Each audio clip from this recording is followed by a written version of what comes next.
Hello दोस्तों, स्वागत है आपका हमारे channel computer education and recruitment news में। दोस्तों, कंप्यूटर से संबंधित महत्वपूर्ण क्वेश्चन है। शुरुआत करने से पहले अभी तक आपने हमारे चैनल को सब्सक्राइब नहीं किया तो चैनल को सब्सक्राइब कर दें और वीडियो अच्छा लगे तो अपने दोस्तों में ज़रूर शेयर करें। और दोस्तों, आप कंप्यूटर से और अधिक क्वेश्चन देखना चाहते हैं तो आप हमारे चैनल पर जाके प्लेलिस्ट में जाके कंप्यूटर प्लेलिस्ट है, उसमें जाके आप अन्य क्वेश्चन है कंप्यूटर के वो देख सकते हैं। शुरुआत करते हैं अपन पहले क्वेश्चन से। तो पहला क्वेश्चन क्या देखा है, सामान्यतया ऑटोफिल फीचर है। और ये ऑटोफिल फीचर क्या होता है? तो जो ऑटोफिल फीचर है वो किसका फीचर है? एक्सेल का।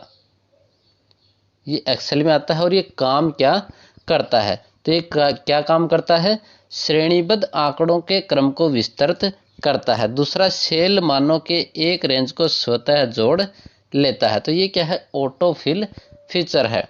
तो इसका आंसर हो जाएगा डी, ए और बी दोनों। मतलब कि कोई आंकड़े हैं, जैसे अपने को 1 2 3 4 5 6 7 8 100 तक लिखना हो एक्सेल में, तो अपन शुरुआत में 1 2 3 लिख देंगे, फिर ऐसे उनको सेलेक्ट करेंगे। सेलेक्ट करने के बाद यहाँ कोने में एक बटन आता है सेलेक्टेड पे छोटा सा, उसको पकड़ के अपन नीचे ड्रैग कर दें। ड्रैग करने का मतलब घसीट देंगे।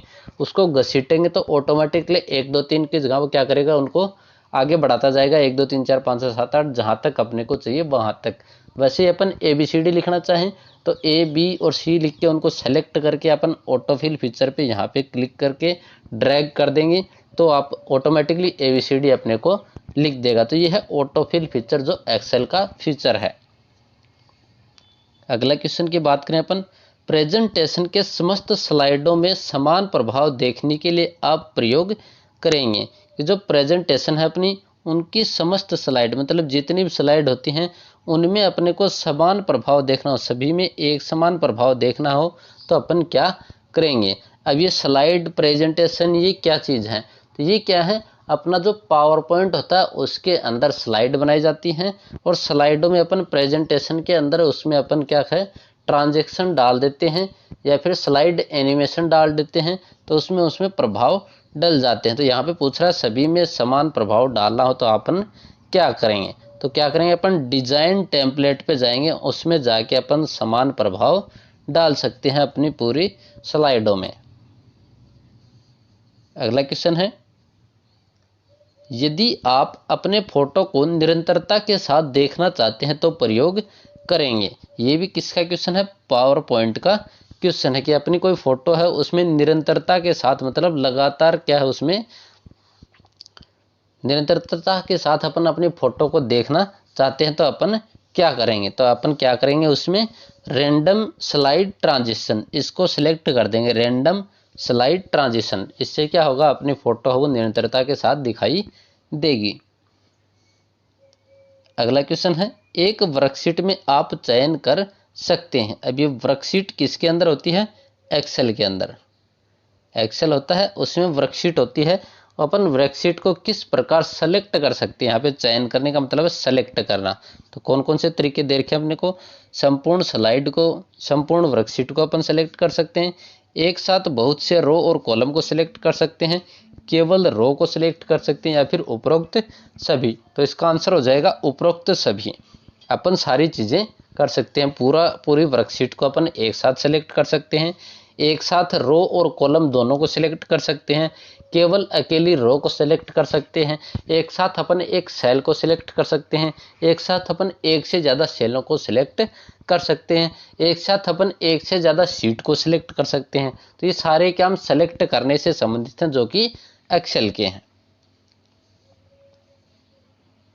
अगला है, आप एक्सेल में किस टूल का प्रयोग करेंगे जब वांछित परिणाम को प्राप्त करने हैं तो यह ज्ञात करना हो कि किसी सेल का मान क्या होना चाहिए? तो अपन कौन सी चीज़ काम में लेंगे? गोल सीक। गोल सीक क्या है, अपन पहले से एक वैल्यू रख देते हैं, उस वैल्यू का क्या मान आना चाहिए वो निकालने के लिए अपन गोल सीक को काम में लेते हैं। यही पूछ रहा अपने को कि ज्ञात करना हो कि किसी सेल का मान क्या होना चाहिए, मतलब कि अपने को किस्त वगैरह निकालते हैं वो चीज़ें इसमें अपन कर सकते हैं। अगला है, किसी चार्ट के ऊपर बना बॉक्स जिसमें प्रत्येक व्यक्तिगत रिकॉर्ड का नाम अंकित होता है कहलाता है। कि कोई भी चार्ट है उसके ऊपर जितने बॉक्स बने हों उन पे व्यक्तिगत रिकॉर्डों के नाम लिखे होते हैं, उनको क्या कहते हैं? तो उनको कहा जाता है लीजेंड। अगला क्वेश्चन है, यदि 3/6 को किसी एक्सेल में बिना किसी फॉर्मेट के प्रवेश किया जाता है तो उसे एक्सेल के इस व्यवहार में लाया जाएगा। कहने का मतलब ये है कि अपन एक्सेल की एक सेल में 3/6 लिख दें तो एक्सेल उसे क्या मानेगा। अपन तो लिखते हैं कि 3/6 है, अपन ने तो उसे भिन्न में लिख दिया, लेकिन एक्सेल उसे किस रूप में मानेगा। तो अपने को ऑप्शन दे रहे टेक्स्ट के रूप में मानेगा, सूत्र के रूप में मानेगा, दिनांक के रूप में मानेगा या फिर भिन्न के रूप में मानेगा। तो एक्सेल क्या करेगा, उसे दिनांक के रूप में मानेगा, न कि भिन्न के रूप में मानेगा उसे। अगला है, इनमें से कौन माइक्रोसॉफ्ट ऑफिस संस्करण का एक प्रकार नहीं है। तो माइक्रोसॉफ्ट ऑफिस का प्रकार कौन सा नहीं है, इनमें से कोई सा भी नहीं। इसका उत्तर हो जाएगा उपरोक्त सभी। Microsoft open office 2007, open office 2003, open office 2008। तो इसका आंसर हो जाएगा उपरोक्त सभी। अगला क्वेश्चन है, इनमें से कौन प्रोप्राइटर आधारित ऑपरेटिंग सिस्टम का उदाहरण है। कि कौन सा ऐसा ऑप्शन है जो प्रोप्राइट आधारित ऑपरेटिंग सिस्टम है। कौन सा हो, इंटरनेट एक्सप्लोरर। ये क्या है, प्रोप्राइटर आधारित है, क्योंकि ये अपने विंडो होती है उस टाइम पे ऑटोमेटिकली अपने कंप्यूटर में होता है। मोजिला फायरफॉक्स बाद में डाला जाता है, गूगल क्रोम भी बाद में और ओपेरा भी बाद में। तीनों ही क्या अपन बाद में डालते हैं, लेकिन जैसे अपन इसमें विंडो इंस्टॉल करते हैं तो ऑटोमेटिकली कौन सा ब्राउज़र आता है, इंटरनेट एक्सप्लोरर, जो कि प्रोप्राइटर आधारित ऑपरेटिंग सिस्टम का उदाहरण है।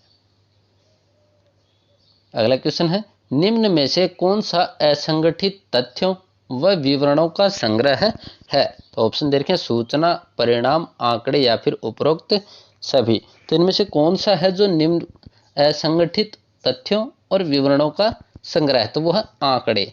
आंकड़े होते हुए क्या होते हैं, असंगठित होते हैं और असंगठित विवरण होते हैं।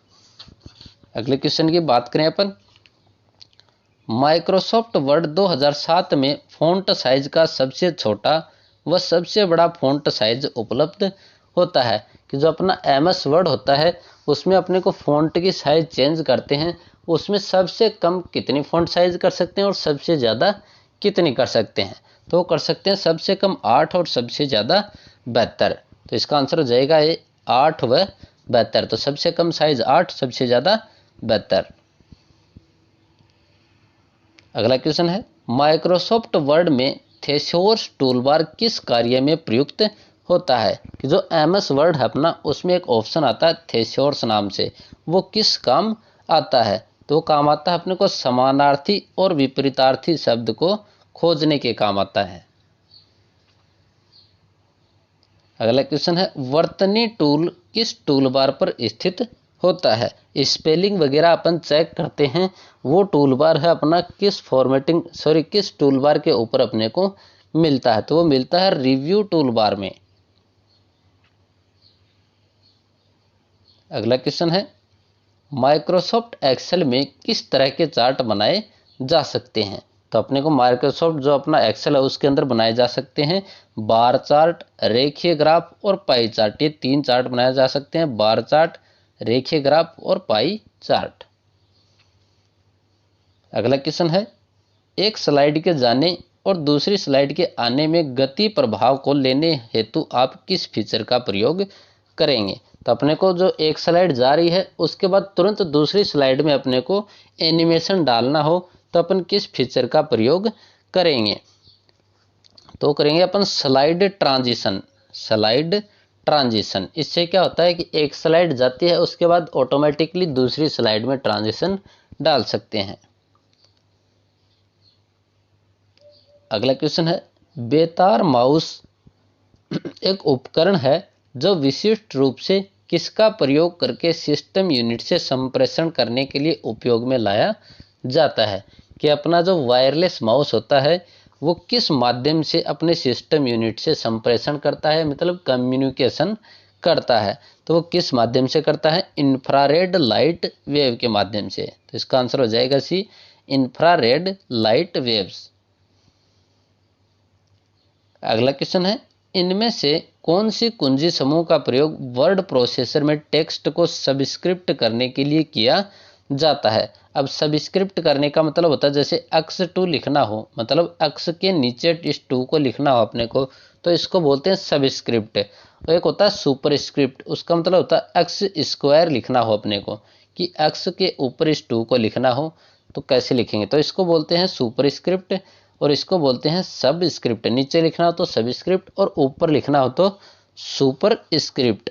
तो इसके लिए अपन किस शॉर्टकट कुंजी का प्रयोग करते हैं, तो वो करते हैं control plus is equal to, तो इसका आंसर हो जाएगा सी, कंट्रोल प्लस बराबर। इससे क्या अपन सबस्क्रिप्ट कर सकते हैं किसी भी वर्ड को।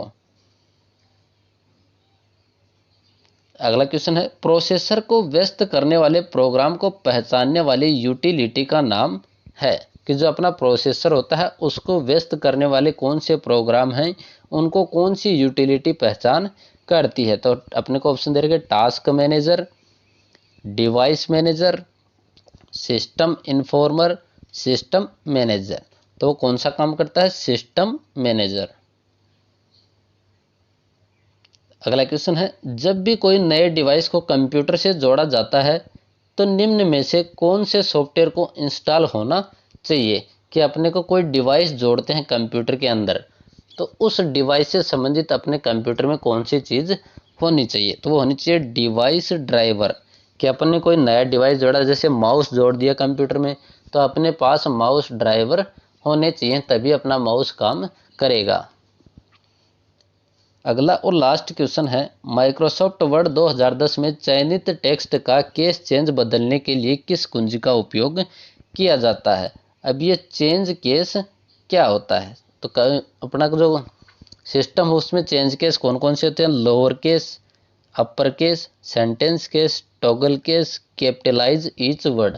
5 प्रकार के केस होते हैं। पांचों में क्या क्या होता है, जैसे ही अपन किसी, जैसे टेक्स्ट है इसको सेलेक्ट करके अपन ने लोअर केस पे क्लिक कर दिया तो वो क्या करेगा, जितने भी इसमें बड़े अक्षर लिखे हुए हैं इन सभी अक्षरों को टोटल को क्या कर देगा, छोटा कर देगा। एक है अपर केस, इसको सेलेक्ट करके अपन अपर केस पे क्लिक कर दें तो इन सभी वर्ड को बड़े अक्षरों में लिख देगा। एक होता है सेंटेंस केस, सेंटेंस केस में क्या होता है, सेंटेंस का जो पहला अक्षर होता है वो बड़ा होता है, तो सेंटेंस केस पे क्लिक करेंगे तो पहला अक्षर बड़ा कर देगा, बाकी अक्षर छोटे। एक होता है टॉगल केस, टॉगल केस में क्या होता है, जैसे शिफ्ट प्लस F3 है तो इसमें टॉगल केस कर दें अपन तो शिफ्ट का S छोटा कर देगा और आगे के सारे अक्षर बड़े कर देगा, फिर आगे वाले F को छोटा कर देगा, इससे आगे के जितने भी अक्षर हैं सभी को बड़ा कर देगा। एक है कैपिटलाइज ईच वर्ड, उसका मतलब होता है जितने भी वर्ड हैं, जैसे माइक्रोसॉफ्ट लिखा हो तो माइक्रोसॉफ्ट का M बड़ा हो जाएगा, वर्ड लिखा हो तो वर्ड का W बड़ा हो जाएगा, टेक्स्ट लिखा हुआ है तो टी का टी बड़ा हो जाएगा। तो ये क्या है, कैपिटलाइज ईच वर्ड। 5 प्रकार के चेंज केस होते हैं। इन चेंज केस को अपन कैसे बदल सकते हैं, फिर किस शॉर्टकट कुंजी से बदल सकते हैं, तो वह है शिफ्ट प्लस F3, इस कुंजी से अपन इसको बदल सकते हैं।